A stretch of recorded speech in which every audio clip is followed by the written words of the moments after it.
আয় আমার আব্বারা, নওজোয়ান যুবকেরা,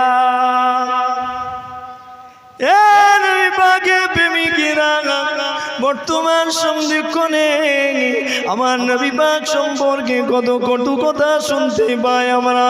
আল্লাহ নবীকে মাটি বানাতে যায়, আল্লাহ নবীকে সম্মান নিয়ে টানাটানি করতে যায়। আল্লাহ নবী মারা গিয়েছে, শেষ হয়ে গিয়েছে, আমার নবী পাকের কোনো ক্ষমতা নাই। এ নওজোয়ানেরা, খুব ভালো করে শোনেন যে নবী নিজে বলেছে, আনা মিন নূরিল্লাহ, আমি হলাম আল্লাহ পাকের নূর, আল্লাহ পাকের কুদরতি নূর, আল্লাহ পাকের সিফাতি নূর। এ যুবক তরুণেরা, এরা আমার নবীকে মাটি বানাতে যায়, মাটি দিয়ে আমার নবীকে বানানো হয়েছে। বলেন নাউজুবিল্লাহ। আরে আমাকে আপনাকে আল্লাহ মাটির রস দিয়ে বানিয়েছে, কিন্তু আমার নবী বলেন আল্লাহ পাক আমাকে তার নূর দিয়ে বানিয়েছে, সিফাতি নূর, কুদরতি নূর দিয়ে বানিয়েছে। আলেম উলামারা বলতে লাগে, নবীকে মাটির বললে নবীর সম্মান বাড়ানো হয়। আরে না না না না, তাই যদি হতো, ইবলিসের জ্ঞান তোমার আমার থেকে অনেক বেশি। ইবলিসকে আল্লাহ ফেরেশতাদের সরদার করেছিল, ফেরেশতাদের মুআল্লিম করেছিল, এমন করে ফেরেশতাদের হুজুর সে ছিল। আল্লাহ পাক এক তারিখে তামাম ফেরেশতাদেরকে বলেছিল, ও আমার ফেরেশতারা, আমার এমন করে পয়গম্বর আদমের সামনে তোমরা সিজদায় পড়ে যাও। সেই দিন সমস্ত ফেরেশতাগুলো সিজদায় পড়ে গিয়েছিল। এ যুবকেরা, তরুণেরা, বাবেরা, আমরা মানুষকে কিন্তু অত সহজে সম্মান দিই না। আগে তাকে সম্মানের পাত্র হতে হয়, আগে তাকে শিক্ষা যোগ্যতা আনতে হয়, আগে তাকে সম্মান নেবার মতো পাত্র বানতে হয়। এ যুবকেরা, আব্বারা, আদম নবীকে আল্লাহ পাক এমন করে ফারিস্তারা যাতে করে সম্মান দেয়, সিজদা দেয়, এই জন্য আল্লাহ তাকে পাত্র বানিয়ে নিয়েছিল। আল্লাহ পাক তাকে অনেক জ্ঞান দিয়ে দিয়েছিল। কেমন জ্ঞান দিয়েছিল? আল্লাহ পাক জান্নাতের ভিতরে আদম নবীকে শিখিয়ে দিয়েছিল, এ পয়গম্বর আদম রে, এটার নাম হলো আপেল, এটার নাম হলো বেদানা, এটার নাম হলো নাশপাতি, এটার নাম হলো জবা ফুল, এটার নাম হলো গোলাপ ফুল। এ যুবকেরা, আব্বারা, তরুণেরা, আল্লাহ পাক জান্নাতের ভিতরে আদম নবীকে শিখিয়ে দিয়েছিল। ফারিস্তারা জানে না গো, ফারিস্তাদের এ সম্পর্কে কোনো জ্ঞান নাই।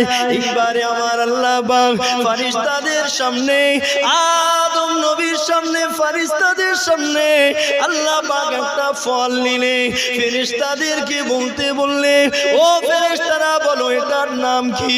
আল্লাহ ধরেন একটা আপেল নিল, নিয়ে বলতে লাগলো, ফেরেশতা বলো এটার নাম কি? ফেরেশতা সবাই চুপ হয়ে আছে, এই সম্পর্কে জ্ঞান তাদের নাই, তারা চুপ হয়ে আছে। আর ফেরেশতাদের সামনে আল্লাহ বললে, আদম তুমি বলো এটার নাম কি? সঙ্গে সঙ্গে আদম নবী বললেন, আল্লাহ এটা তো আপেল। এমন করে আল্লাহর একটা ফুল নিয়ে বলল, ফেরেশতা বলো এর নাম কি? ফেরেশতা চুপ হয়ে আছে। আদম নবীকে বলতে বলা হলো, আদম নবী বললে, আল্লাহ এটা তো গাঁদা ফুল, এটা তো জবা ফুল, এটা তো গোলাপ ফুল, এটা তো আপেল, এটা তো আম, এটা তো আলু, এটা তো বেগুন, এটা তো কলা। এইভাবে এমন করে যখন পর পর পর পর বলতে লেগেছে, এমন সময়ে আমার আল্লাহ ফারিস্তাদেরকে বলে, ফারিস্তারে তোমাদের জ্ঞান বেশি না আমার আদমের জ্ঞান বেশি? ফেরেশতারা বলে, আল্লাহ আদমের জ্ঞান বেশি। আল্লাহ পাক বলেছিল, আদমের জ্ঞান যদি বেশি হয়ে থাকে তাহলে তোমরা দাঁড়িয়ে আছো কেন? আমার আদমকে সম্মান করো, আদমের সামনে সিজদায় পড়ে যাও। একটু জোরে বললেন না? আমি চাইছি একটু ভালো করে ওয়াজ করতে, কিন্তু আপনারা ঝিঙে পড়ছেন। জি, আগেই বলেছি আপনারা পারেন এই জলসার সৌন্দর্য ফিরিয়ে আনতে। যাই বা হোক, যখন জ্ঞান বেশি আদমের, সম্মান করো, ইজ্জতে তোমরা সিজদায় পড়ে যাও। সবাই সিজদায় পড়ে গেল। আমার বক্তব্যের মূলটা ভুলবেন না, কি জন্য এদিকে আনলাম। বলেন নবীকে মাটির বললে নবীর সম্মান বেশি করা হয়। এক শ্রেণীর আলেম বলছে না, বলছে না, শুনেছেন তো? দেখেন মাটি বললে নবীর সম্মান বেশি হয় কিনা। আমার জ্ঞান বেশি না, আপনার জ্ঞান বেশি না, ইবলিসের জ্ঞান বেশি। ফেরেশতাদের সর্দার ছিল, কোটি কোটি বৎসর সেজদা দিয়েছিল, সর্বদিক থেকে আমাদের থেকে সে বেশি ছিল।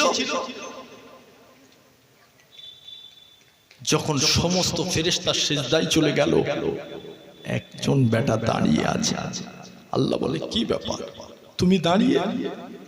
বলেছিল, আল্লাহ আমি আগুন আর মাটি, আগুন হয়ে মাটির কাছে সিজদা দেব। ও বেটার কাছে মাটির চাইতে আগুনের দাম বেশি। জোরে বলবেন না? ওর কাছে মাটির চাইতে আগুনের দাম বেশি। ওর এলেম বলছে আগুনের দাম বেশি। আর বর্তমান সমাজের মাটিতে কিছু আলেম উলামারা বলছে নূর বললে নবীর সম্মান কমিয়ে দেওয়া হয়। নূরের দাম বেশি না আগুনের দাম বেশি ভাই? তাহলে আসেন আমার নওজওয়ানেরা, যুবকেরা, ও নওজওয়ানেরা, একটু ধৈর্য আমাকে দেন, একটু ধৈর্যের পরিচয় দেন। আমি আপনাকে কিছু কথা শুনিয়ে যাব, আমার নবী সিরাত সম্পর্কে কিছু বলে যাব। এ যুবকেরা, তরুণেরা, বাবেরা, আল্লাহ পাক আমার নবীকে কুদরতি নূর দিয়ে আল্লাহ পাক বানিয়েছে। এ আমার বাপেরা, নওজওয়ানেরা, দেখো দেখো আমার নবী নূর না মাটি, একটু তুমি বুঝে নাও। যেদিন দুনিয়াটা শেষ হয়ে যাবে, যেদিন কিয়ামত শুরু হয়ে যাবে, এ যুবকেরা, তরুণেরা, ও নবী পাকের প্রেমিকেরা, আরে দুনিয়া যেদিন শেষ হয়ে যাবে, কেমন সময় দুনিয়াটা শেষ হবে? ঠিক ভোরবেলাতে, যখন মানুষের ঘুমটা খুব মজাদার ঘুম হয় গো, খুব আরামের ঘুম হয় গো। বর্তমান সময়ে আমাদের ঘরের ছেলেরা এরা শুয়ে পড়ে 11টার সময়, কিন্তু এরা ঘুমায় রাত 2টোর সময়। এতক্ষণ ধরে ফেসবুক ঘেঁটতে লাগে, হোয়াটসঅ্যাপ ঘেঁটতে লাগে, ইউটিউব এমন করে সার্চ করতে লাগে। এই যুবকেরা, আব্বারা, তরুণেরা, এরা দীর্ঘক্ষণ ফোন ঘেঁটে ঘেঁটে যখন রাত 2-3টে বাজে, তখন এদের ঘুমটা খুব চেপে আসে। তখন এরা ফোন চাইতে রেখে দিয়ে ঘুমিয়ে পড়ে। এ যুবকেরা, আব্বারা, তরুণেরা, ঠিক ভোরবেলাতে ওই ঘুমটা বড় মজাদার ঘুম হয়। আর যেদিন কিয়ামত শুরু হয়ে যাবে, সেই দিন দেখতে পাওয়া যাবে, সেই দিন শুনতে পাওয়া যাবে, ঠিক ওই ভোরবেলাতে খুব সুন্দর একটা সুর ভেসে আসতে লাগবে। এত মজাদার সুর হবে, এত মজাদার সুন্দর সুর হবে, সেই দিন মজার ঘুম আর ভালো লাগবে না। সেই দিন বিছানায় আর পিঠ থাকবে না, সেই দিন মাথাটার বালিশে থাকবে না। সেই দিন এখানকার মানুষগুলো মনে করবে এই আওয়াজটা কোথা থেকে আসতে লেগেছে, আওয়াজটা মানুষ থেকে আসতে লেগেছে। মানুষের মানুষ মনে করবে ঘটকপুকুরের দিক থেকে আওয়াজটা আসতে লেগেছে।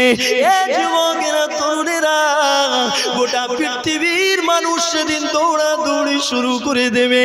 এত সুন্দর সুর হবে, ওই সুরটা কার থেকে আসতে লাগবে?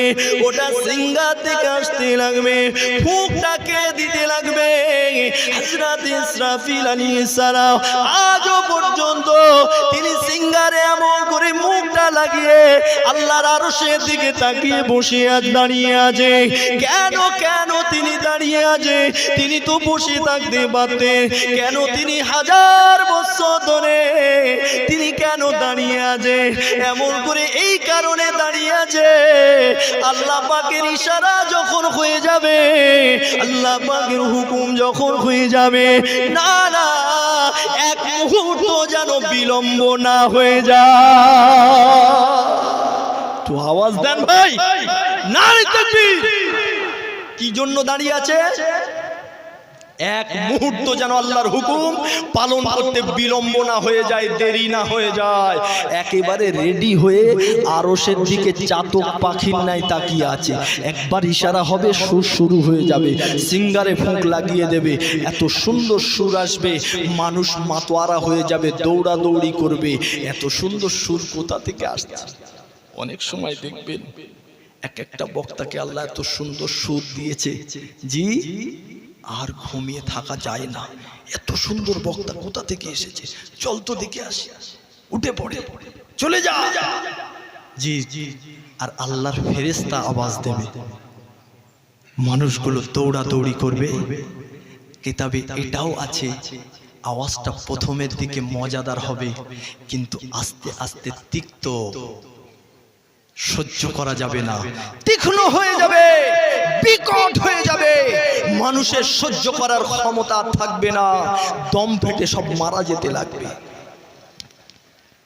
কিছুক্ষণের ভেতরে দুনিয়া ওলটপালট হয়ে যাবে, মানুষগুলো সব মারা যাবে, আর আজরাইল সালাম আল্লাহর সামনে দাঁড়িয়ে যাবে। আল্লাহ সব শেষ, আল্লাহ বলবে ফেরেশতাদেরকে শেষ করে ফেলো, ওদের জানগুলো নিয়ে এসো, নিয়ে আসবে। দেখো নবী নুন না মাটি, এটা বোঝাতে গিয়ে আমি এদিকটা ঢুকলাম। শুনেন, এমন সময়ে সমস্ত ফারিস্তাদের জান কবজ হয়ে যাবে, মালাকাল মাউত আল্লাহর সামনে দাঁড়িয়ে যাবে। আল্লাহ সব শেষ, এইবারে আমি খালি দাঁড়িয়ে আছি। মালাকাল মাউত আল্লাহ বলবেন, হুকুমে ইলাহি করবেন, এ মালাকাল মাউত তুই মরে যা। আল্লাহ যেই এই কথা বলবেন, মালাকাল মাউত মারা যাবে। আর মারা যাওয়ার সময় এমন একটা বিকট আওয়াজ হবে, এমন একটা বিকট আওয়াজ করবে, ওই আওয়াজটা এত ভয়ানক হবে যে যদি আমরা তার আগে মরে না যেতাম, আমরা তার আগে সিঙ্গারের আওয়াজে যদি মরে না যেতাম, দুনিয়াবাসী যদি সিঙ্গারের আওয়াজে না মরে যেত, তো ওই আওয়াজে শেষ হয়ে যেত। কথা বুঝে আসছে ভাই? দেখেন সব শেষ, এইবারে একমাত্র হাইয়ুল কাইয়ুম আল্লাহ পাক, তিনি আগে ছিলেন, এখনো আছেন। যখন আমরা কেউ থাকবো না, আল্লাহ তখনও থাকবেন। জোরে বলেন সুবহানাল্লাহ। আয় আমার আব্বারা, নওজোয়ান যুবকেরা, ও নবী পাকের প্রেমিকেরা, আল্লাহ পাকের যখন ইচ্ছা হবে, এইবারে আমি আল্লাহ পাক হিসাব নেব, মানবগুলোকে তুলব, জিনদেরকে হাজির করব। এইবারে আমি আল্লাহ পাক এমন করে মিজানের পাল্লাটা খাড়া করব। এ জানেরা, আমার আল্লাহ পাক সর্বপ্রথম 4 ফারিস্তাকে জিন্দা করবে। হযরতে জিবরাইল আলাইহিস সালাম, হযরতে মিকাইল আলাইহিস সালাম, হযরতে ইসরাফিল আলাইহিস সালাম, হযরতে আজরাইল আলাইহিস সালামদেরকে আল্লাহ পাক জিন্দা করে আমার আল্লাহ বলবে, ও আমার ফারিস্তারা, যাও দুনিয়ার জমিনে যাও। আমি আল্লাহ পাক এই মুহূর্তে এমন করে কিয়ামত শুরু করব, হিসাবের দিন শুরু করব, হিসাব নেওয়া শুরু করব, মিজানের পাল্লা খাড়া করব, জাহান্নামের উপরে পুলসিরাত বিছিয়ে দেব। এ যুবকের আব্বারা, 4 ফেরেশতাকে আল্লাহ বলবে, তবে কিয়ামতের ময়দানে মাশারে আমি আল্লাহ পাক সর্বপ্রথম আমার নূর নবী মুহাম্মদুর রাসূলুল্লাহ নূরে চেহারা আগে দেখতে চাই। কিয়ামত শুরু করব, হিসাবের দিন শুরু করব। তবে যাও দুনিয়ার জমিনে, আমার হাবিব ঘুমাচ্ছে, আমার হাবিবকে কবর থেকে ডাকো। কিয়ামত শুরু করার আগে কিয়ামতের ময়দানে আমি আল্লাহ আমার দোস্তর নূরের চেহারাটা আগে দেখতে চাই। নূরে কদম মোবারকটা কিয়ামতের ময়দানে আমার হাবিব আগে ফেলবে। জোরে বলেন না। আয় আমার আব্বারা, নওজোয়ানেরা, ও নবী পাকের প্রেমিকেরা, সেদিন তো এমন লাইট জ্বলবে না।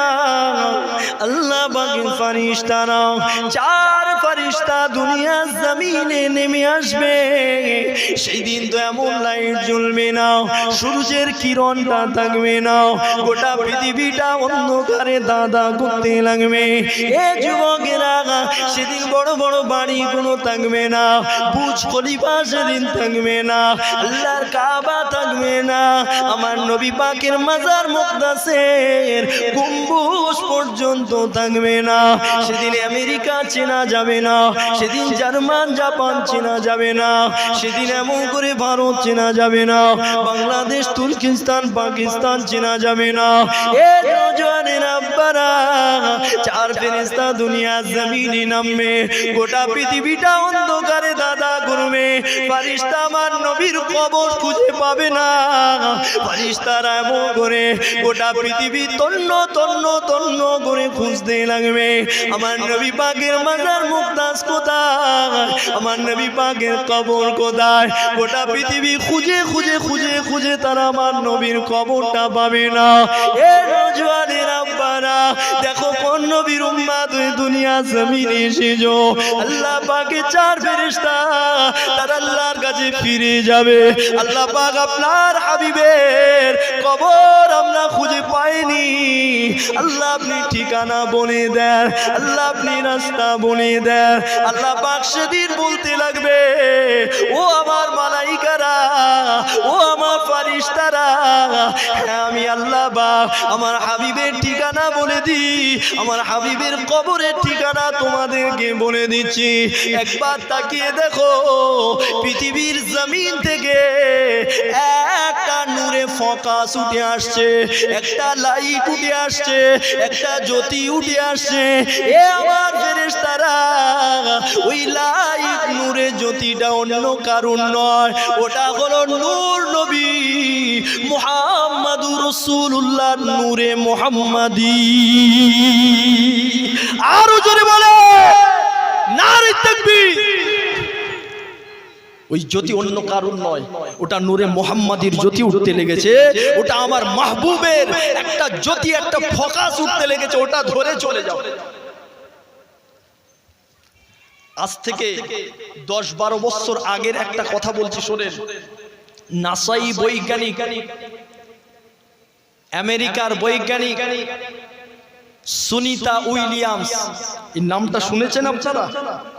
সুনিতা একজন মহিলা, তিনি সাধারণ কোনো মহিলা নয়, তিনি ছিলেন বৈজ্ঞানিক, আর তার স্বামী ছিল উইলিয়ামস, তার স্বামীর নাম উইলিয়ামস। সুনিতা উইলিয়ামস সে চাঁদে গিয়েছিল 10-12 বছর আগের কথা, আরো 2-1 বছর এদিক ওদিক হতে পারে। ব্যাপক হারে সোশ্যাল নেটওয়ার্কে ছড়িয়েছিল, সেই কথাটা আমি আপনাদের বলছি, আপনারাও গুগলে সার্চ দিয়ে দেখতে পারেন, সুনিতা উইলিয়ামস সম্পর্কে আপনারা জানতে পারেন। সুনিতা উইলিয়ামস চাঁদে গিয়েছে, আর চাঁদে গিয়ে দুটো জিনিস দেখেছে, দুটো নূরে ফোকাস, দুটো লাইট, দুটো জ্যোতি জমিন থেকে আসমানের দিকে উঠে যাচ্ছে। জোরে বলেন সুবহানাল্লাহ। অবাক হলো, আশ্চর্য হলো, সে তো সাধারণ কোনো মানুষ নয়, সে তো বৈজ্ঞানিক। দুটো লাইট উঠেছে, ওই নিয়ে গবেষণা শুরু করেছে, ভাবতে লেগেছে, চিন্তা ভাবনা করতে লেগেছে। চাঁদ থেকে যখন জমিনে চলে এসেছে, গভীর ভাবে ভাবতে লেগেছে, রিসার্চ করতে শুরু করেছে, গবেষণা করতে শুরু করেছে। ওই যে লাইট আমি দেখলাম, ওই যে জ্যোতি দুটো দেখতে পেলাম, ওই জ্যোতি কোথা থেকে উঠছে? আমেরিকার জমিন থেকে, না ভারতের জমিন থেকে, না বাংলাদেশের জমিন থেকে, না পাকিস্তান, না তুর্কিস্তান, না জার্মান, না জাপান, কোথা থেকে উঠছে আওয়াজটা? এমন করে ওই লাইটটা, জ্যোতিটা গবেষণা শুরু করলে একদিন ধরা পড়ল কোথা থেকে উঠেছে।